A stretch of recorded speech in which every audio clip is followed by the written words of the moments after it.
சிறப்பான நாள். முதல் பெண் மருத்துவர் முத்துலட்சுமியினுடைய நினைவு தினம்.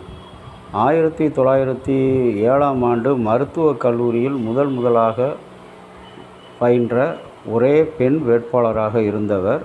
மெட்ராஸில் உள்ள அரசு மகப்பேறு மருத்துவமனையில் முதல் பெண் ஹவுஸ் சர்ஜனாக இருந்தவர். பின்னர் உயர்கல்விக்காக லண்டன் சென்று புற்றுநோய் காரணமாக சகோதரின் அகால மரணத்தை கண்டவர். சிறப்பு புற்றுநோய் மருத்துவமனை திறக்க முடிவு செய்து 1954 பல தடைகளை தாண்டி புற்றுநோய் நிறுவனம் ஒன்றை திறந்தார். இந்த இந்திய மருத்துவர்களில் சமூக சீர்திருத்தவாதியாகவும் அவர் பத்ம விபூஷன் விருதையும் பெற்ற இவர் புதுக்கோட்டை ஆண்கள் கல்லூரியில் இருந்த மகாராஜா கல்லூரியில் அனுமதிக்கப்பட்டு முதல் பெண் மாணவியாக இவர் கருதப்படுகிறார். ஆகவே இப்படிப்பட்ட சிறப்புமிக்க இந்த நாளிலே நம்முடைய தியானத்தின் அடிப்படையாக நாம் சிந்திக்க அழைக்கப்படுகிறோம். தூய ஆவியின் திரியேக ஆசீர்வாதம் நம் அனைவரையும் ஆசீர்வதித்து காப்பதாக. ஆமேன். இந்த காலை நேர சிந்தனைக்காக யோசுவா 10ஆம் அதிகாரம் 6வது வசனம். அப்பொழுது கிபியோனின் மனுஷர் கில்காலில் பாளையத்திற்கு யோசுவாவினிடத்தில் ஆள் அனுப்பி, உம்முடைய அடியாரை எங்களிடம் சீக்கிரமாய் எங்களிடத்தில் வந்து எங்களை ரட்சித்து எங்களுக்கு துணை செய்யும். பர்வதங்களிலே குடியிருக்கிற எமோரியர் ராஜாக்கள் எல்லாம் எங்களுக்கு விரோதமாக கூடினார்கள் என்று சொன்னார்கள்.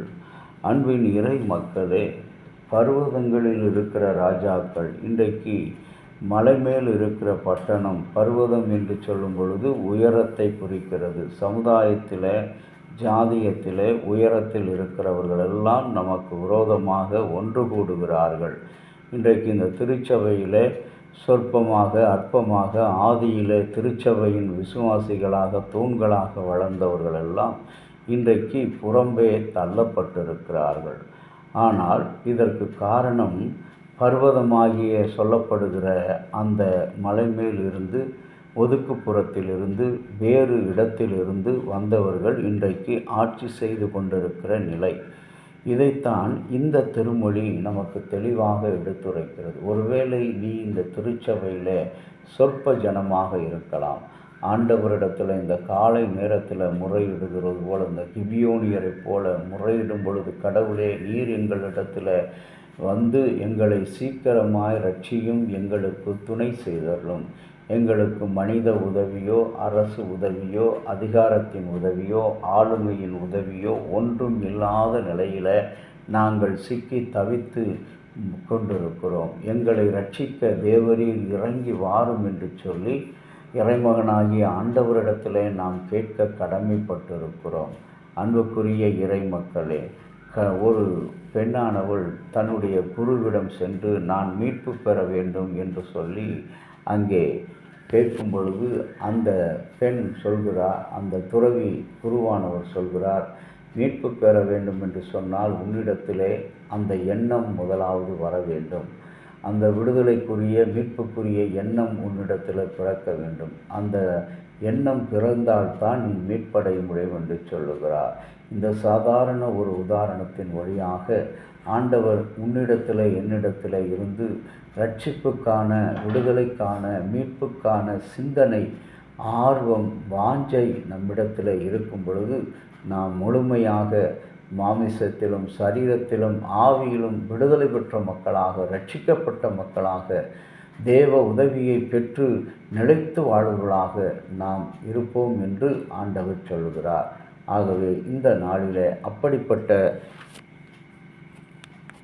தூய சிந்தனையோடு ஆண்டவரிடத்தில் நம்மை அர்ப்பணிப்போம்.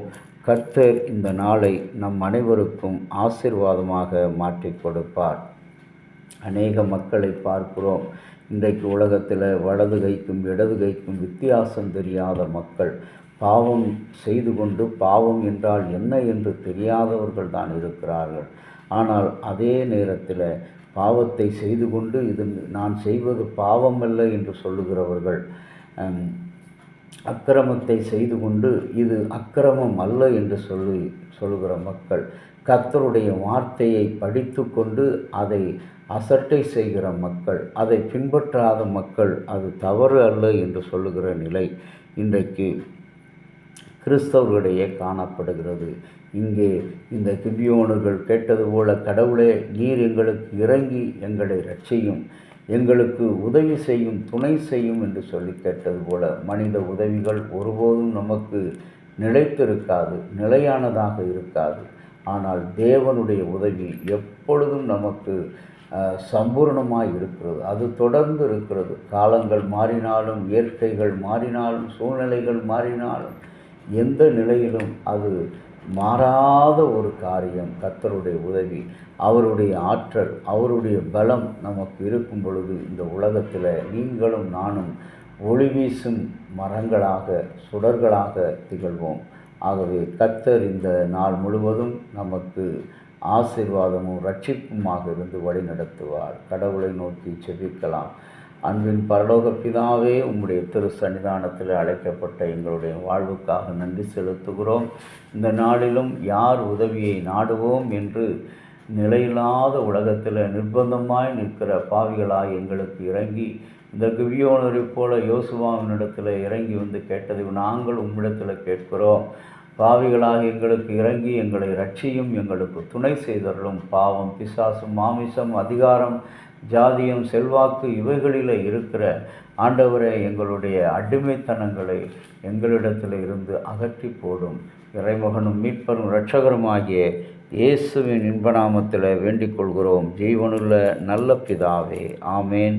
தந்தையாகிய கடவுளின் அன்பும் மைந்தராகிய இயேசுவினுடைய அருளும் பரிசுத்த ஆவியினுடைய நல்ல உறவும் பாதுகாப்பு உங்கள் அனைவரோடு இருப்பதாக.